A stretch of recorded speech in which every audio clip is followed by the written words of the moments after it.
चल रही थी।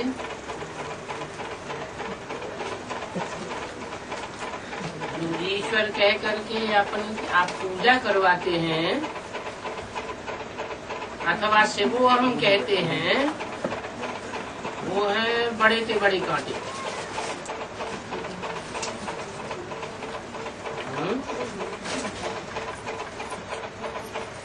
बड़े से बड़े कांटे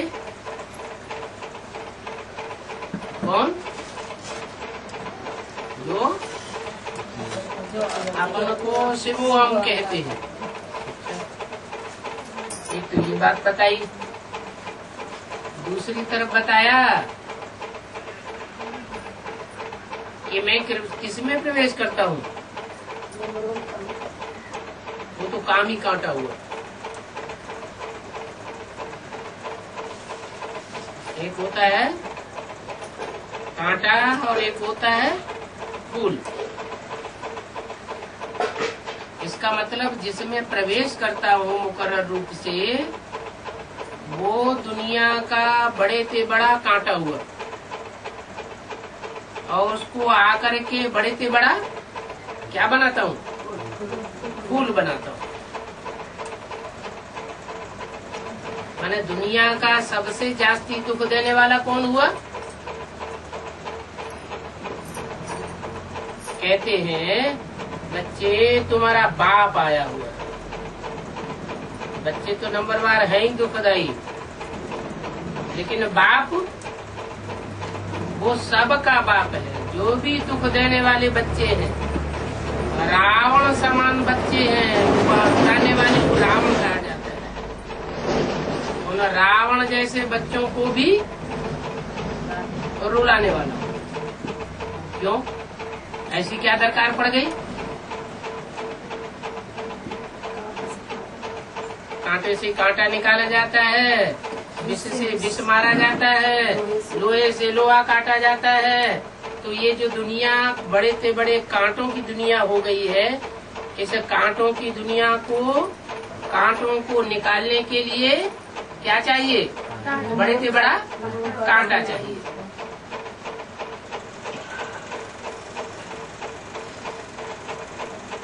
लेकिन जो बड़े से बड़ा कांटा है, वो अपन को शिव कहता है।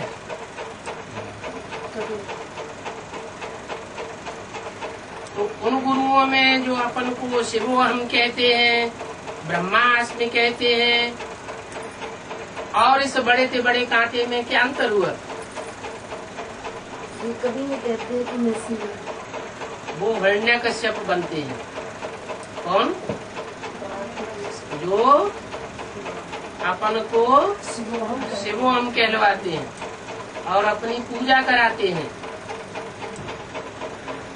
और जो मुकर्रर रथ है जिसमें शिव प्रवेश करते हैं, वो उन कांटों को निकालने के लिए बड़े से बड़ा कांटा तो है, लेकिन वो अपन को शिव कहता है। बाप ने कहा है कि मैं आकर के साधु संतों का भी उद्धार करता हूँ। उद्धार मन उत्तम मन ऊपर, हर मन हरण करके ले जाता हूँ। इस दुनिया के जो बड़े से बड़े साधु संत महात्माएं हैं, जिनकी बुद्धि इस दुनिया में ही लगी हुई है, अपना मन, अपना मान मर्तबा बढ़ाते रहते हैं, बड़े बड़े मठ पंथ बनाते रहते हैं, उनकी बुद्धि को हरण करके कहाँ ले जाता हूँ? ऊंची स्टेज में ले जाता हूँ, उनका भी उद्धार करता हूँ। अब साधु तो पवित्र होते हैं, परंतु नाम बड़ा क्यों रखा है? क्योंकि ईश्वर की ग्लानि बहुत करते हैं। बाप को पत्थर भित्तर में कह करके उनकी कितनी इंसल्ट कर दी है। बाप किस में आता है? कहते हैं पत्थर बुद्धियों में आता है। ऐसे पत्थर बुद्धि जिनकी बुद्धि में ज्ञान का तंत्र बैठता ही नहीं, उनको भी त्रिमूर्ति भगवान के पोस्टर बना बना करके, उनके चित्र बना करके पूजते रहते। पत्थर बुद्धि किसे कहा जाता है? जिसकी बुद्धि में ज्ञान बैठे ही नहीं। कितना भी सुनाते रहो, ज्ञान उनकी बुद्धि में बैठता नहीं। इतने पत्थर बुद्धि है तो भी अपनी पूजा कराते हैं कि हम ही त्रिमूर्ति से वो भगवान का रूप है। ब्रह्मा बाबा तो शरीर छोड़ के चला गया, अब हम इस संसार को नरक से स्वर्ग बना देंगे। हम स्वर्ग का गेट खोलने वाले असली ब्रह्मास्मि हम हैं। तो बाप को पत्थर बुद्धियों में डाल दिया ना, किसने? उन भक्तों ने जो ऐसे पत्थर बुद्धियों को भी भगवान समझ करके बैठ जाते हैं। तो बाप की इंसल्ट कर दी ना। बाप पत्थर बुद्धि में आवेगा, बाप तो पारस है। क्या बनाता है? पत्थर को भी पारस बनाने वाला है। वो तो समझते नहीं है। अब वो तो तुम बच्चों के द्वारा ही समझेंगे। ऐसे भगवान भी उतर आए, ब्रह्मा भी उतरवाए, फिर भी हम समझेंगे नहीं। तो तुम बच्चों के द्वारा समझेंगे का क्या मतलब हुआ है? मैं प्यार का सागर हूँ, मेरे द्वारा नहीं समझते, तुम्हारे द्वारा समझेंगे। इसके लिए बोला तुम बच्चों के द्वारा, माना धर्मराज और धर्मराज के जो दूत हैं, उनकी जब मार पड़ेगी तो वो समझ जाते। ड्रामा प्लान अनुसार इन आसुरी संप्रदायों की है आसुरी मत, इनको कहेंगे रावण मत, और तुम्हारी है ईश्वरीय मत। तुम बच्चे जानते हो कि हम श्री श्री की मत पर चल रहे हैं। जो श्रेष्ठ ते श्रेष्ठ है उसकी मत पर चल रहे हैं, श्रेष्ठ बनने के लिए। श्रेष्ठ कहा जाता है देवताओं को। श्रेष्ठ इंद्रियों से जो आचरण करते हैं उनको कहा जाता है देवता। और वो देवताएं श्री श्री की मत पर चल करके ऐसे देवता बनते हैं। तो वो श्री श्री कौन है? देवताएं हैं श्रेष्ठ। जो श्रेष्ठ इंद्रियों का आचरण करते हैं उनको कहते हैं देवता। और वो हुए सिंगल श्री। फिर डबल श्री कौन? डबल श्री का क्या मतलब हुआ? वो सिंगल श्री और वो डबल श्री। क्यों कहा गया डबल श्री? वो देवताओं में भी कोई ऊंचा देवता है, महान देवता है, जो परमात्मा का जिसको टाइटल मिला हुआ है। वो परमात्मा परमपिता नहीं है। परमपिता कौन है? बिंदु आत्माओं का बाप शिव। लेकिन वो परमपिता के साथ परमात्मा का टाइटल पीछे से जुड़ा हुआ है। जैसे कहते हैं शिव शंकर, तो कौन सा नाम पहले? शिव का नाम पहले, शंकर का नाम बाद में, कहते हैं ना। तो ऊंच कौन हुआ? शिव हुआ ऊंच, और शंकर उसके नेक्स्ट टू शिव हुआ। जैसे मुरली में बोला, नेक्स्ट टू शिव कहेंगे शंकर को, नेक्स्ट टू शिव कहेंगे प्रजापिता को, नेक्स्ट टू शिव कहेंगे संगम युगी कृष्ण को, नेक्स्ट टू शिव कहेंगे नारायण को। कौन से नारायण को? सत्युग के 8वें नारायण को नहीं, दूसरे या पहले नारायण को नहीं। जो संगम युग में नर से डायरेक्ट नारायण बनता है उसको कहेंगे नेक्स्ट टू गॉड। तो वो हुआ श्री श्री 108। आज के साधु संत महात्मा ये टाइटल दरवाई लेते हैं क्या? श्री श्री 108। अब वास्तव में ये उनका टाइटल है ही नहीं। माने दुनिया की जो श्रेष्ठ जो आत्माएं हैं 108, उनकी संगठन रूपी माला बनाने वाला वो साधु संत महात्मा अपन को कैसे कहते हैं? वो माला वो नहीं बनाते, वो श्रेष्ठ आत्माओं की माला रूपी संगठन मैं बनाता हूँ। उनका संगठन बना करके मैं नई दुनिया की स्थापना करता हूँ। तो ये टाइटल मेरा है। ये सब मनुष्य तो यहाँ सब भ्रष्टाचारी है, गवर्नमेंट भी कहती है भ्रष्टाचारी है, लेकिन गवर्नमेंट अपन को भ्रष्टाचारी नहीं समझती। वो साधु संत महात्मा भी अपन को भ्रष्टाचारी नहीं समझते।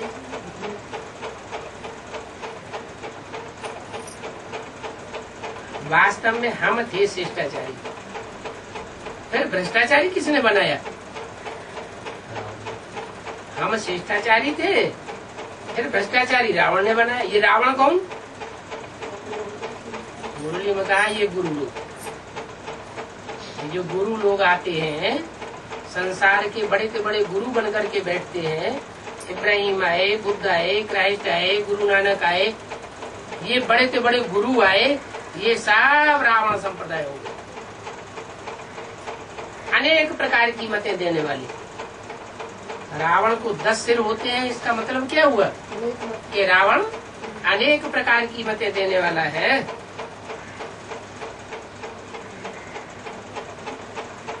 अब इनके संग के रंग में आकर तुम श्रेष्ठाचारी से भ्रष्टाचारी बन गए। तो रावण ने भ्रष्टाचारी बनाया ना। बाबा ने समझाया था हम सो का अर्थ क्या है? हम सो देवी देवता। जो सत्युग त्रेता में हम देवी देवताएं थे, वही मंदिरों में रखी हुई मूर्तियां हम अब क्या बन गए हैं? वो पत्थर बुद्धि मूर्तियां बन गई और हम उनकी पूजा करने लगे।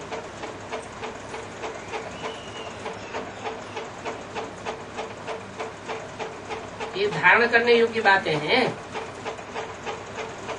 हम सो का अर्थ क्या? हम सो देवता थे, अब हम सो भ्रष्टाचारी बने, भगत बने। बाबा ने समझाया था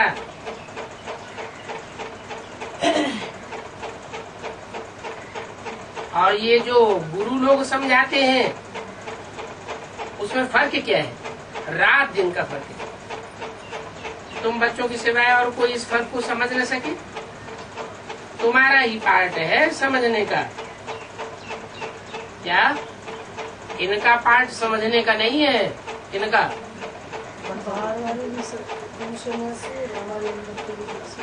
न इनका है न उनका है।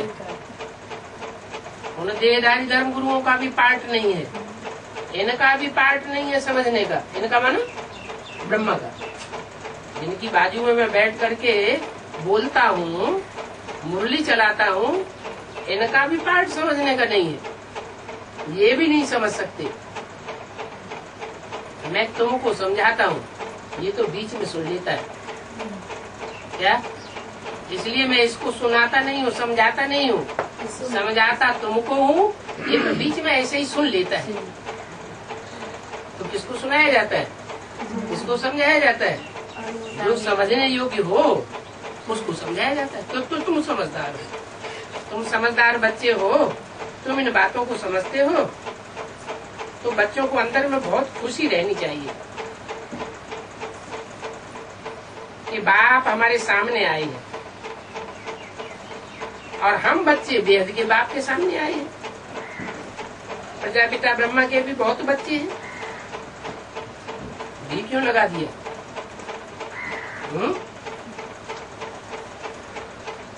यहाँ भी शब्द क्यों लगाया? ब्रह्मा के भी बहुत बच्चे हैं। ब्रह्मा के कितने ढेर सारे ब्राह्मण ब्राह्मणियां पैदा हो गए। कुछ मुखवंशावली बने और कुछ कुखवंशावली बने। तो जैसे ब्रह्मा के ढेर बच्चे हैं, वैसे प्रजापिता ब्रह्मा के भी ढेर बच्चे।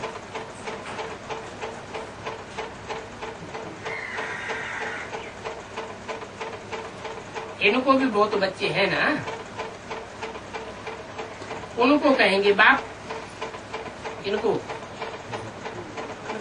उनको कहेंगे बाप, तो इनको क्या कहेंगे? इनको भी बहुत बच्चे हैं, उनको कहेंगे बाप, तो इनको क्या कहेंगे? है? अरे ब्रह्मा माने क्या? बड़ी माँ। वो है बड़ा बाप, तो ये है बड़ी माँ। उनको कहेंगे बाप, उनको कहेंगे मनुष्य सृष्टि के शरीरों का बाप। वो किसका बाप है? जो मनुष्य सृष्टि के शरीरधारी हैं, उन सब का बाप है वो बाप, प्रजापिता। ये है उनकी माँ, वो सभी का बाप। और ये सभी का बाप नहीं है। किनका बाप है? ब्रह्मा कुमार कुमारियों का बाप है। सबको इसको बाप मानते नहीं है। वो फिर सब आत्माओं का रूहानी बाप है। वो सब है, वो सब रूहानी आत्माओं का बाप है। वो मनुष्य सृष्टि का बाप है। और ये बाप किसका है? ये ब्रह्मा कुमार कुमारियों का बाप है। तो वो जिस्मानी बाप, जितने भी 500-700 करोड़ जिस्मानी मनुष्य हैं, उन सब का बाप। और उसका भी कौन बाप है? जो 500-700 करोड़ मनुष्यों का बाप है, उसका भी बाप कौन? रूहानी बाप। इनसे बड़ा और कोई नहीं है। इनसे बड़ा शिव बाप से बड़ा कोई है नहीं। इनसे वर्षा भी ऊंचते ऊंच मिलता है। ऊंचते ऊंच बाप से ऊंचते ऊंच वर्षा मिलता है। विश्व के मालिक श्री लक्ष्मी नारायण बनते हैं। आधा कल्प के लिए इतने सुखी बनेंगे, तो तुम बच्चों को पढ़ाई में गफलत नहीं करनी चाहिए। बुद्धि से जज करो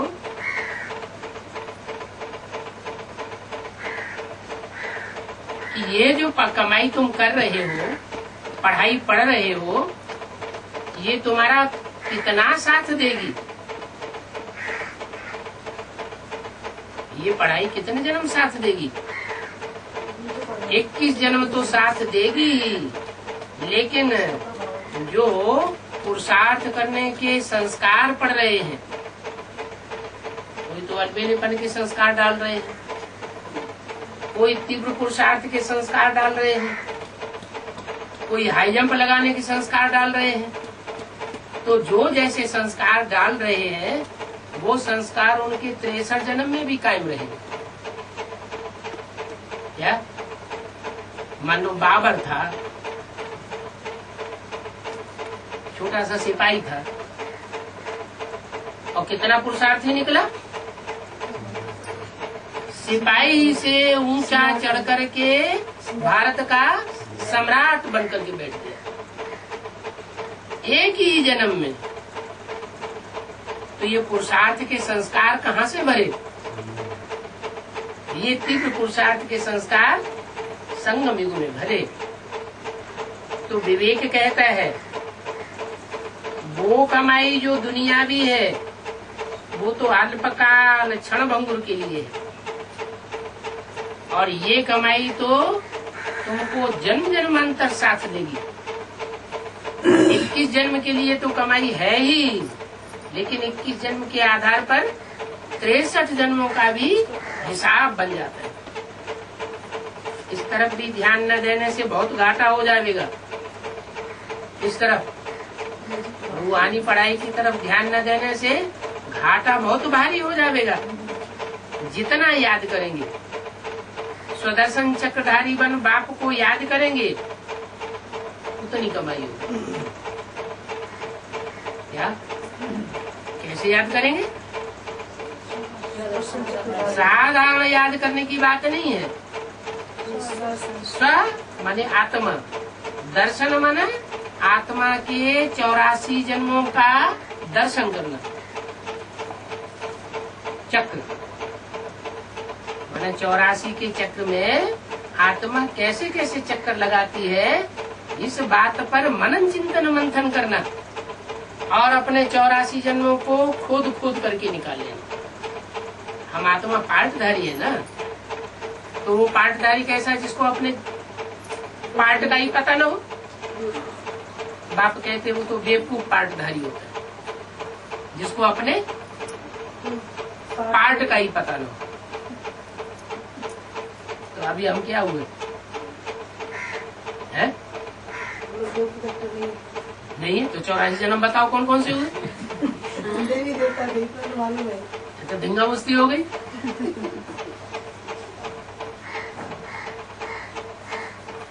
बाप तरीका बताते हैं कि ऐसे ऐसे मनन चिंतन मंथन करो तो तुम्हारी बहुत कमाई होगी। अलफ को याद करने में तुमको तकलीफ क्या होती है जो तुम बार बार भूल जाते हो? क्या अलफ माना खड़ा डंडा, जो पुरुषार्थ में आदि से अंत तक खड़ा रहता है, गिरता नहीं। और जो है उनका पुरुषार्थ एक जैसा नहीं चलता, एक रस नहीं चलता। और एक का पुरुषार्थ जो खड़ा डंडा है, अलफ है, उसका पुरुषार्थ एकदम एक रस चलता है। तो जो एक रस पुरुषार्थी है उसी को याद करना चाहिए या ऊपर नीचे होने वालों को याद करना चाहिए? मुरली में क्यों मना कर दिया इस ब्रह्मा को याद नहीं करना है? क्योंकि वो पुरुषार्थ में चलते चलते क्या हो गया? पड़ गया, गिर गया। तो तुमको क्या तकलीफ होती है अलफ को याद करने में? जो अलफ ऊंचे से ऊंचे है उसको याद करने में तुम्हें तकलीफ क्यों होती है?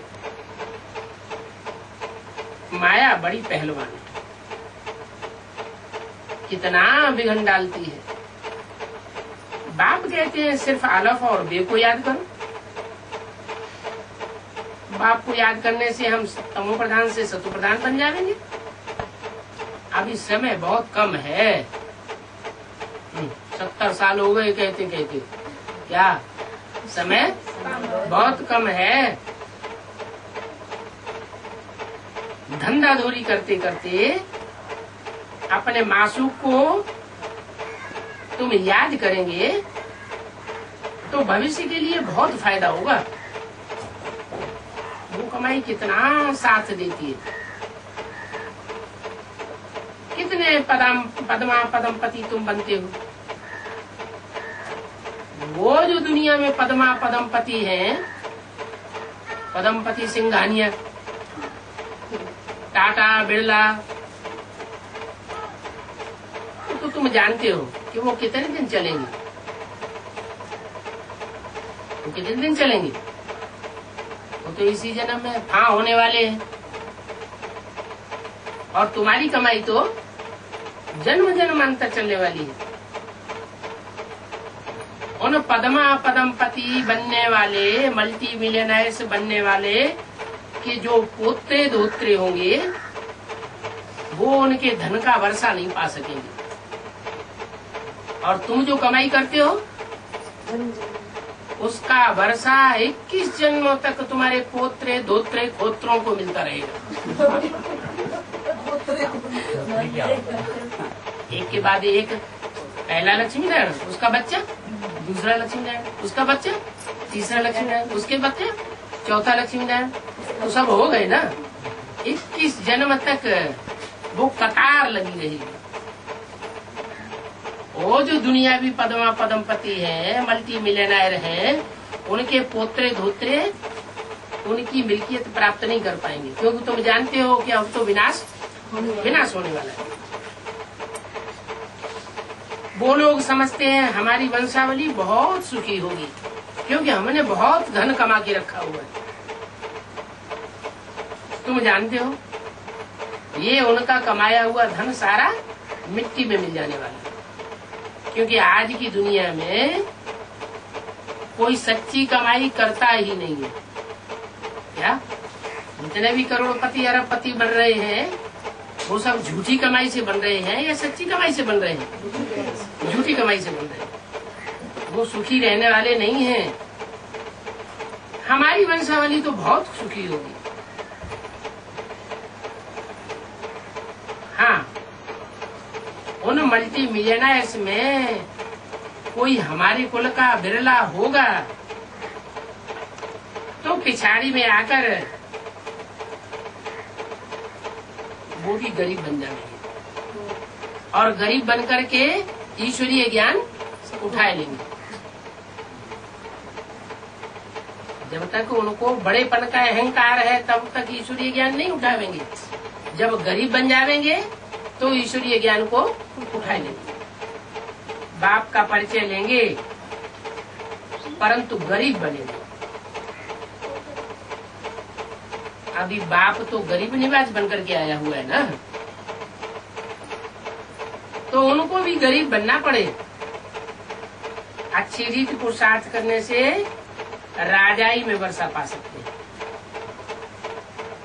एम ऑब्जेक्ट तुम बच्चों के सामने खड़ा है। कौन है एम ऑब्जेक्ट? लक्ष्मी और नारायण का जो दर्जा है वो तुम्हारे सामने है। उस धंधे के साथ कुछ कुछ समय निकाल करके बाप को याद करते रहो। वो बाप आधा कल्प का मासूक है। कहते भी है हे भगवान, हे प्रभु, हे राम। अभी तो वो सन्मुख आते हैं। कौन?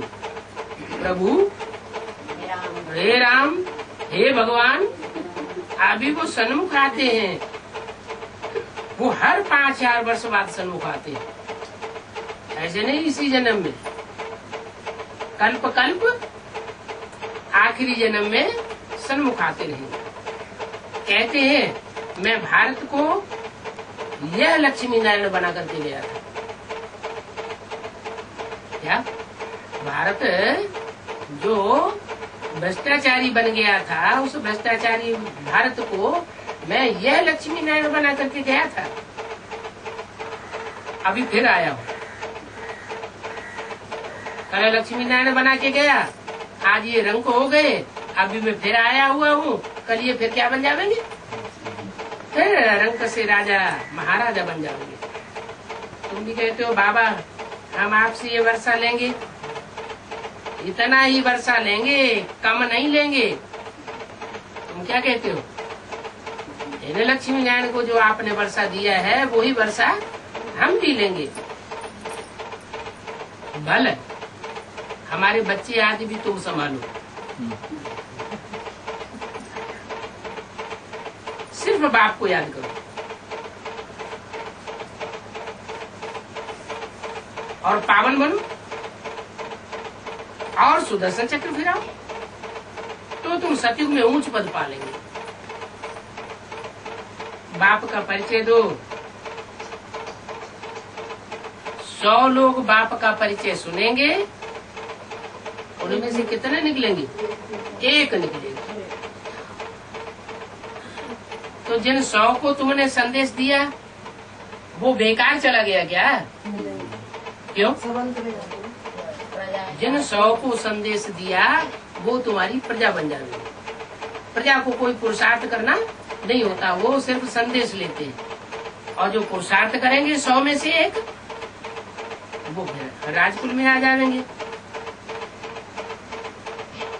बाप कहते हैं शांति का सागर, पवित्रता का सागर तो मैं हूँ।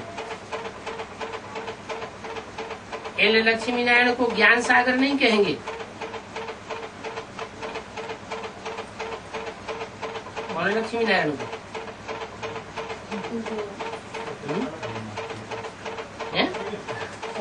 ज्ञान है जो सतयुग के पहले लक्ष्मी नारायण बनेंगे उनको ज्ञान सागर नहीं कहेंगे। बच्चे जानते हैं 5000 वर्ष बाद फिर से बाप आया हुआ। बाप कल्याण का सागर है, तो बच्चों को भी कल्याणकारी बनना चाहिए ना। कोई से खुंदक क्यों खानी चाहिए? कोई का कल्याण करने की बात बुद्धि में क्यों आनी चाहिए? अगर कोई बच्चों का कोई से दुश्मनी पनपती है तो वो क्या ज्ञान सागर बाप के बच्चे हैं? ज्ञान सागर बाप जानते हैं कि इन्होंने मेरी कितनी ग्लानि की है। शिव हम कह के बैठ जाते हैं, हम ही भगवान है, दूसरा कोई भगवान नहीं होता, तो भी मैं इनके ऊपर आकर कल्याण करता हूँ। तो तुम भी ज्ञान सागर के बच्चे हो, तो तुम्हें किसी के प्रति अपने अंदर में बुखार नहीं रखना चाहिए। तुम बच्चों को भी कल्याणकारी बनना है। स्टूडेंट कहे कि पढ़ने का हमको टाइम नहीं है, क्या कोई स्टूडेंट कहे कि हमको ये सब पढ़ने का सुनने का टाइम नहीं है, तो समझो ये तो फेल होने वाले हैं। आगे चल के ज्ञान में आएंगे भी, लेकिन ये पूरा उठाए नहीं सकेंगे। ये भारी चोटी है। ऐसी माया का गुलाम नहीं बनना चाहिए जो जन्म जन्मांतर का घाटा लेवाए दे। अच्छा, बच्चों को गुड मॉर्निंग, गुड नाइट।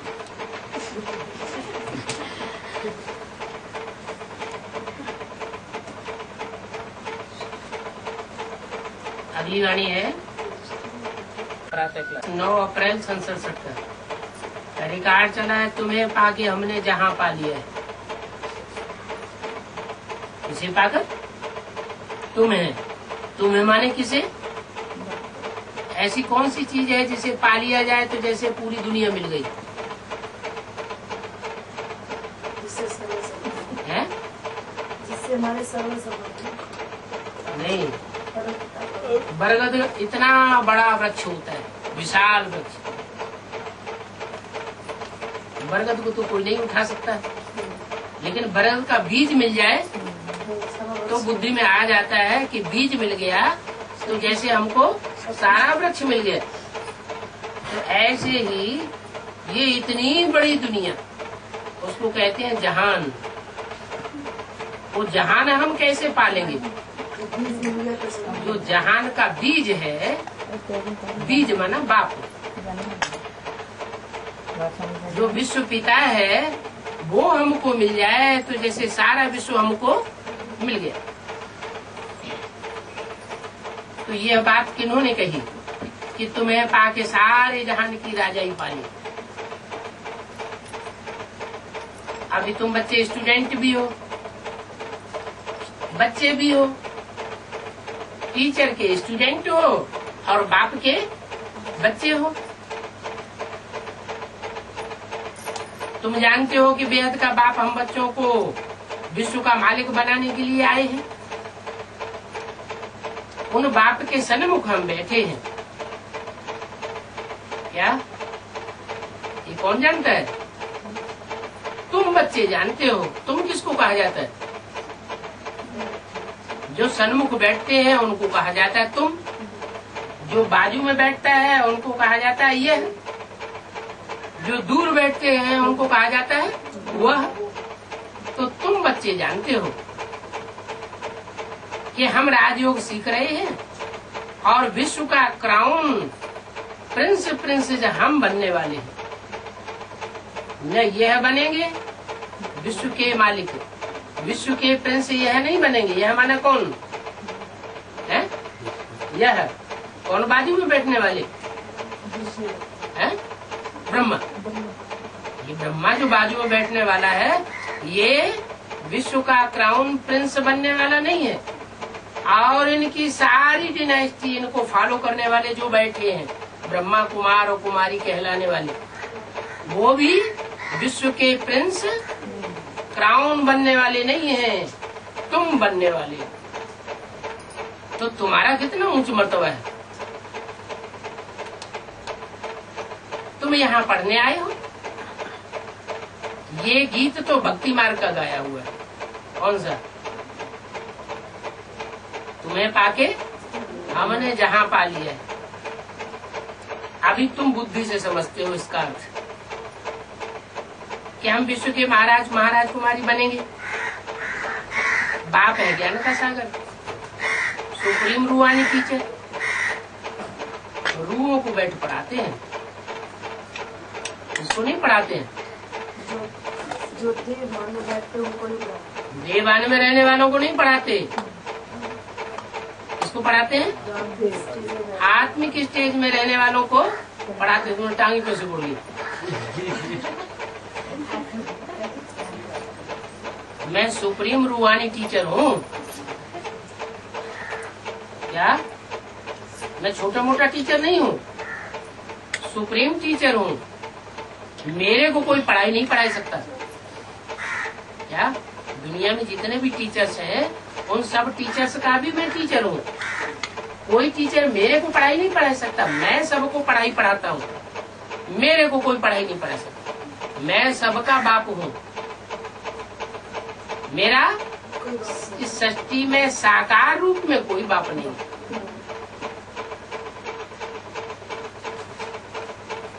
कहते हैं मैं तुम्हारे पतियों का भी पति हूँ क्या? तुम्हारा ही पति नहीं, तुम्हारे पतियों का भी पति हूँ। तो इससे बड़ा पति कोई होता नहीं। उसका नाम दिया है बृहस्पति। क्या? बड़े थे बड़ा पति। वो हमको बैठ पढ़ाते हैं। आत्मा इन रूपी कर्मेंद्रियों द्वारा जानती है कि हम बाप से विश्व क्राउन प्रिंसेस बनने के लिए इस पाठशाला में बैठे हैं। क्या? इस पाठशाला में आध्यात्मिक सच्ची गीता पाठशाला में बैठे हैं। तो तुम बच्चों को कितना नशा होना चाहिए? क्यों? आध्यात्मिक सच्ची गीता पाठशाला में बैठे हैं, इसमें नशे की क्या बात होगी? स्वयं बाप पढ़ाते हैं। क्योंकि आध्यात्मिक सच्ची गीता पाठशाला में ही स्वयं बाप बैठ करके पढ़ाते हैं। वो तथाकथित प्रजापिता ब्रह्मा कुमारी ईश्वरी विश्वविद्यालय में बाप बैठ करके नहीं पढ़ाते। कहाँ पढ़ाते हैं? थोड़े थोड़े बच्चों को आध्यात्मिक सच्ची गीता पाठशाला में बैठकर पढ़ाते। कितना नशा होना चाहिए? अपने दिल से पूछो, इतना नशा हम स्टूडेंट्स में है या तथाकथित उन ब्राह्मणियों में है? उनमें जास्ती नशा है या तुम्हारे में जास्ती नशा है? ये कोई नई बात नहीं है। कलप तुम ऐसी पढ़ाई पढ़ते हो। कहाँ बैठकर? आध्यात्मिक सच्ची गीता पाठशाला। हम कल्प विश्व के क्राउन प्रिंसेस बनने के लिए बाप के पास आते क्या? वो भले पढ़ते हैं बड़े बड़ी यूनिवर्सिटी में, बड़ी बड़ी बिल्डिंगों में, कुर्सियों पे बैठ के पढ़ते हैं, सोफा सेट पे बैठ के पढ़ते हैं और लाखों हजारों की तादाद में बैठ करके पढ़ते हैं। लेकिन वो विश्व के क्राउन प्रिंसेस बनने वाले नहीं हैं। और तुम जमीन पर बैठकर पढ़ने वाले, तुम पट्ट पर बैठे हो। पट्ट पर बैठ करके जो पढ़ाई पढ़ते हो तो भी तुम विश्व के मालिक बन जाते हो। बाप पूछते हैं तो सब कहते हैं हम तो सूर्यवंशी क्राउन बनेंगे, सूर्यवंशी प्रिंसेस बनेंगे या लक्ष्मी नारायण बनेंगे। तो अपने दिल से पूछना चाहिए, ऐसा बनने के लिए हम पुरुषार्थ भी करते हैं।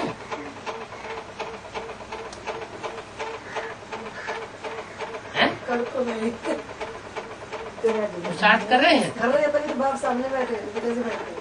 बेहद का बाप जो स्वर्ग का वर्षा देने आए हैं, याद करना चाहिए। एक ही बाप है जो हमारा बाप भी है, टीचर भी है, सदगुरु भी है। उन तथाकथित ब्राह्मण ब्राह्मणियों को जिसने पढ़ाया वो सिर्फ क्या होता है? वो अम्मा से पढ़ा उन्होंने, बेसिक नॉलेज।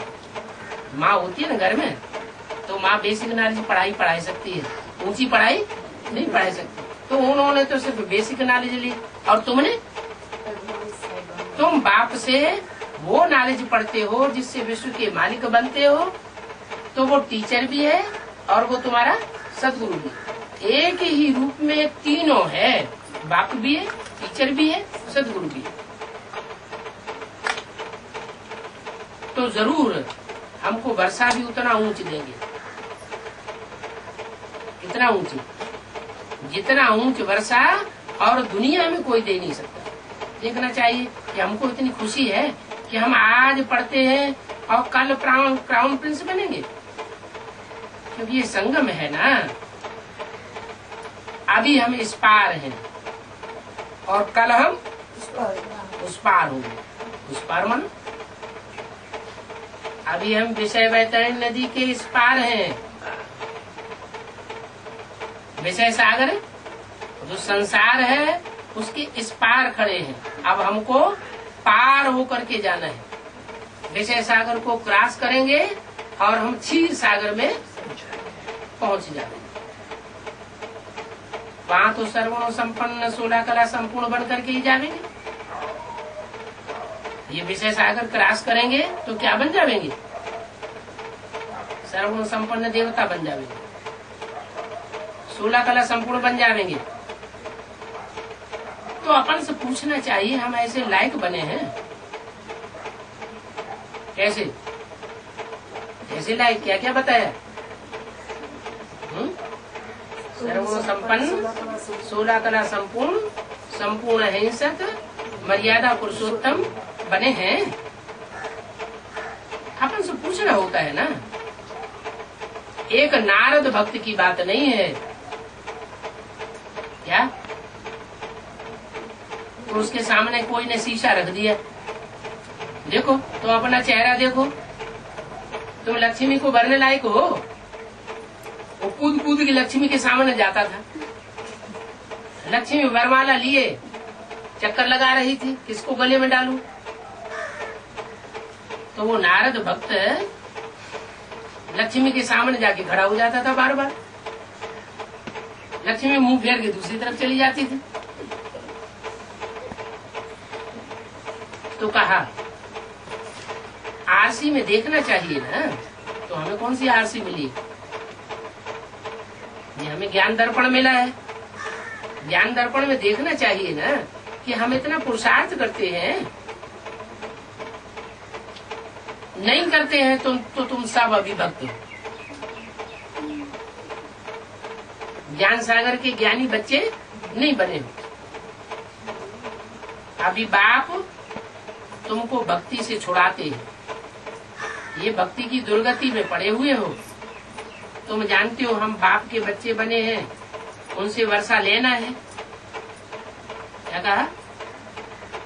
हम बाप के बच्चे बने हैं और उनसे वर्षा लेना है। क्यों? ब्रह्मा के तन में ही तो बैठा हुआ बोल रहा था। आने वाले फिर उनसे क्यों कहा? आने वाला जो पार्ट है प्रजापिता ब्रह्मा का। कि ब्रह्मा के तन में माँ का पार्ट बजा रहा है।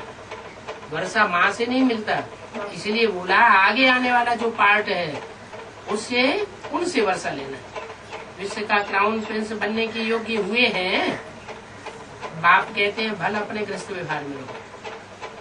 क्या भला लगा दिया? भला अपने गृहस्थ व्यवहार में रहो। वानप्रस्थ अवस्था वालों को अपने घर में नहीं रहना है। क्या जिनकी 60 साल की उम्र हो गई हो उनको घर में नहीं रहना है। बाकी 60 साल से कम है तो भला अपने घर में रहो। कुमार कुमारियां भी गृहस्थ व्यवहार में नहीं होती है, वो भी स्वतंत्र होती है। उनको भी घर की किचड़पट्टी में रहने की दरकार नहीं है। उनकी भी अभी स्टूडेंट लाइफ है। ब्रह्मचर्य में ही पढ़ाई अच्छी होती है, फिर गृहस्थ व्यवहार में जाने से पढ़ाई अच्छी नहीं होती है। अब ये पढ़ाई तो बहुत ऊंचे है, इसमें तो जरूर पवित्र बनना पड़े हमेशा के लिए। वो पढ़ाइयां तो ब्रह्मचर्य में पढ़ते हैं, फिर बाद में शादी करके ब्रह्मचर्य का व्रत तोड़ देते हैं, फिर बेकार में जाते हैं, बच्चे पैदा करते हैं। यहाँ तो तुम्हारी सारी जीवन की व्रत है। कौन सी? ब्रह्मचर्य की। यहाँ तुम ब्रह्मचर्य में रह करके ही अपनी पढ़ाई पूरी करते हो। बाप कहते हैं मैं पवित्रता का सागर हूँ। क्या वो साधु संत महात्मा है या जो भी देहधारी मनुष्य है या जो भी नदियां हैं, वो नदियां हैं, पोखरे हैं, तालाब हैं, झीलें हैं, नहरें हैं, लेकिन मैं क्या हूँ? मैं पवित्रता का सागर हूँ और तुमको भी बनाता हूँ। नंबरवार तुम बनते हो। कितने सागर दुनिया में गाए हुए हैं? 7 सागर गाए हुए हैं ना। तो कोई आत्माओं ने तो इतना पुरुषार्थ किया होगा ना। तुम जानते हो हम आधा कल्प पवित्र रहते थे,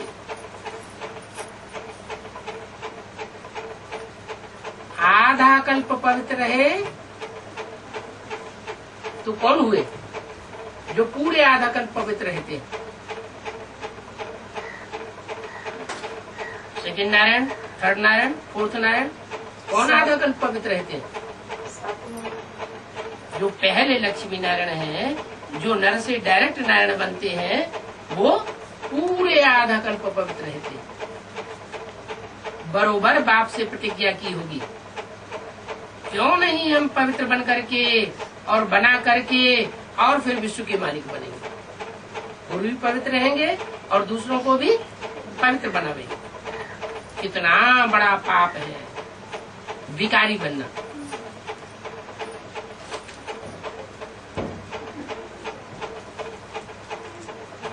अभी बाप आए हैं, कितने साधारण रूप में आए हैं, परंतु फिर भी आत्मा को नशा चढ़ता है कि बाप आए हैं हमको पवित्र बनाने के लिए। कहते हैं तुम विकारों में जाते जाते अभी वैश्यालय में आकर के पड़े।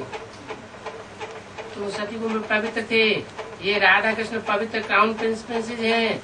रुद्रमाला भी देखो और विष्णु की माला को भी देखो, दोनों मालाएं हैं। कब तैयार होती है? संगम युग में दोनों मालाएं तैयार होती है। रुद्र माला सोई फिर विष्णु की माला बनती है। बाद में क्यों बनती है? विष्णु माला को कहते हैं विजय माला। इसका मतलब रुद्र माला के जो मणके हैं जरूर विकारों पर पहले विजय प्राप्त नहीं करते हैं और बाद में विकारों पर विजय प्राप्त करते हैं तो विष्णु की माला में जाते हैं। रुद्राक्ष की माला बनती है तो उस रुद्राक्ष की माला में रुद्राक्ष में आंखें दिखाते हैं।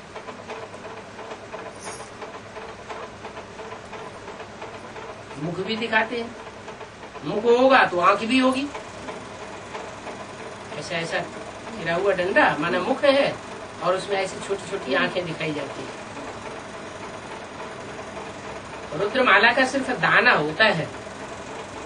तो तुम पहले आत्माएं दाने मिसल थी, फिर तुम शरीर में आते हो, पवित्र शरीर धारण करते हो तो तुमको आंखें मिलती है। पहले रुद्रमाला बन फिर विष्णु की माला में बन आवेंगे। इसके लिए पहले तो बाप समझाते हैं कि बाप को निरंतर याद करो। किसको समझाते हैं? रुद्रमाला वालों को समझाते हैं या विजयमाला को समझाते हैं? पहले तो बाप आकर तुम रुद्रमाला वालों को समझाते हैं क्या करो? निरंतर याद करो। बीच में अंतर नहीं पड़ना चाहिए। अपना टाइम वेस्ट मत करो। इन कौड़ियों के पिछाड़ी तुम बंदर मत बनो। क्या नारद का मिसाल दिया ना, तो नारद किसके पिछाड़ी पड़ता था? है? किसके पिछाड़ी पड़ा? शादी करने के पीछे पड़ा ना। हम शादी करेंगे, लक्ष्मी से मरेंगे। बाप ने बंदर ऐप से नाम तो तुम्हारा रखा ना। काई की सेना ली? राम ने बंदरों की सेना ली। राम को बाप कहा जाता है ना। बंदर खाते क्या है? चला। बंदर चने खाते हैं। अभी तुमको बाप रतन दे रहे हैं तो घुंघरों की पिछाड़ी क्यों पड़ते हो? तुम्हें रतन मिलते हैं तो रतन बंदर छोड़ देते हैं। बंदर क्या करते हैं? चने पड़े होंगे तो चने सारे ही उठा लेंगे, और रतन पड़े होंगे तो रतन को छोड़ देंगे। तो तुम्हें रतन मिल रहे हैं, फिर भी अगर कौड़ियों अथवा चनों के पिछाड़ी पड़ते रहेंगे तो तुम्हारा क्या हाल हो जाएगा। इतने तुमको रतन मिलते हैं, इन रत्नों को छोड़ करके, ज्ञान रत्नों का मनन चिंतन मंथन छोड़ करके और बंदनियों के पीछे पड़ेंगे तो तुम्हारा हाल क्या होगा। रावण की जेल में तुम कैद हो जाओगे। बाप आकर रावण की कैद से छुड़ाते हैं ना, कहते हैं देह सहित देह के सब संबंधों को त्याग करो। क्या 63 जन्मों के, अनेक जन्मों के संबंध जो है वो संगम युग में शूटिंग पीरियड में रील में घूमते हैं। तो जो रील में घूमते हैं उन बातों को भूल जाना चाहिए। अगर याद आती भी है बार बार, माया याद दिलाती है तो क्या करना चाहिए? उनको बार बार भूल जाना है। उन संबंधों का त्याग करो। अभी अपन को आत्मा निश्चय करो। बाप कहते हैं कि मैं कल्प कल्प आता हूँ। तुमको रावण की जेल से छुड़ाने के लिए भारतवासी मनुष्यों को आकर के विश्व का क्राउन बनाता हूँ, प्रिंस प्रिंसेस बनाता हूँ, और कितनी सहज पढ़ाई पढ़ाता हूँ। वो पढ़ाइयाँ तो कितनी कठिन होती है। प्राइमरी स्कूल में जो आजकल बच्चे पढ़ाई पढ़ते हैं तो उनके पीठ पे कितना बोझ लाद दिया जाता है, गधे मिसल। बचपन से ही इतनी पढ़ाई, तो वो पढ़ाई तो कितनी कठिन। और बाप की पढ़ाई कितनी सहज। बूढ़ियां भी पढ़ लेती हैं, बूढ़े बूढ़े लोग भी पढ़ लेते हैं। ऐसे भी नहीं कहते हैं कोई 8 घंटा 4 घंटा आकर के यहाँ बैठो, नहीं। यहाँ तो सिर्फ 1 घंटे की पढ़ाई है। बाप सिर्फ 24 घंटे में 1 घंटे पढ़ाई पढ़ाते हैं। 4-8 घंटे की पढ़ाई नहीं है उन कॉलेजों स्कूलों की मुआफिक नहीं। गृहस्थ व्यवहार में रहते अपन को आत्मा समझो, मुझे याद करो, तो तुम पति से पावन बन जाओ। विकार में जाने वाले को पतित कहा जाता है।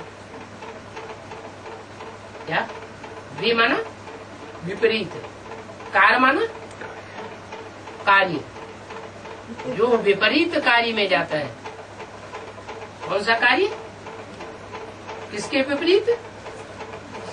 जो बाप ने श्रीमत दी है उस श्रीमत के विपरीत अगर हम कोई कार्य करते हैं तो उसको कहा जाता है काम क्रोध लोभ मोह अहंकार से प्रभावित हुआ कार्य, माया से प्रभावित हुआ कार्य।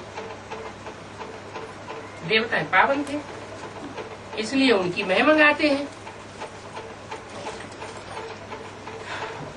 बाप समझाते हैं जो महिमा गाते हैं देवताओं की, वो है अल्पकाल क्षण भंगुर सुख। झांझ मजीरा मृदंग बजाते रहते हैं, डांस करते रहते हैं, थोड़े समय का सुख मिल जाता है।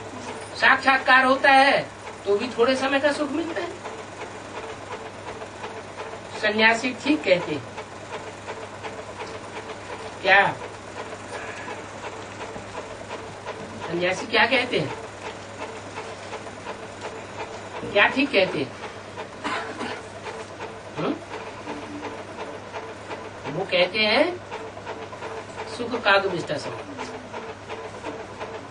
इसे दुनिया के जो सुख है वो काग की विष्टा के समान सुख है, अल्पकाल क्षणभंगुर सुख देने वाले हैं। परंतु उनको ये पता नहीं है कि स्वर्ग में कितने सुख होते हैं। सन्यासियों को ये पता नहीं है। 9 अप्रैल 67 की वाणी का दूसरा तीर, उसका तो नाम ही है सुखधाम। और सन्यासी जिस दुनिया में आते हैं उसका नाम है दुखधाम। सन्यासी दुखधाम में आते हैं और देवताएं सुखधाम में आते हैं। ये दुनिया ही दुखधाम है। इन बातों को दुनिया में किसी को पता ही नहीं है। बाप ही आकर के कल्प कल्प समझाते हैं, आकर के देही अभिमानी बनाते हैं, कहते हैं अपन को आत्मा समझो। हम आत्मा एक शरीर छोड़ते हैं और दूसरा शरीर लेते हैं, तो शरीर विनाशी हुआ ना। एक शरीर विनाश हुआ और दूसरा शरीर धारण कर लिया।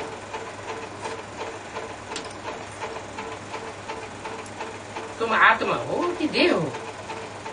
तुम देही के मालिक हो।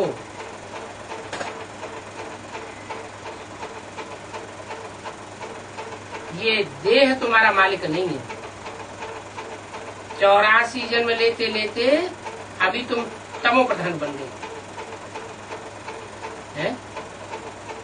84 जन्म लेने के बाद, और जिन्होंने 83 जन्म लिए हैं वो तमो प्रधान नहीं बनते। मान लो सेकंड नारायण है, सतयुग में सेकंड नारायण आके जन्म लेगा, उसकी प्रजा भी 83 जन्म लेगी, तो वो अंतिम जन्म में आकर के तमो प्रधान नहीं बनेंगे, वो भी तमो प्रधान बनेंगे। और तुम 84 जन्म लेने के बाद अब तमो प्रधान बने हो, तो जीत में कौन है? जो 84 जन्म लेने के बाद तमो प्रधान बनते हैं उनको बहुत सुख मिलता है। 83 जन्म जिनके हुए वो तो कन्वर्ट होने वाले, कम कला वाले हो गए।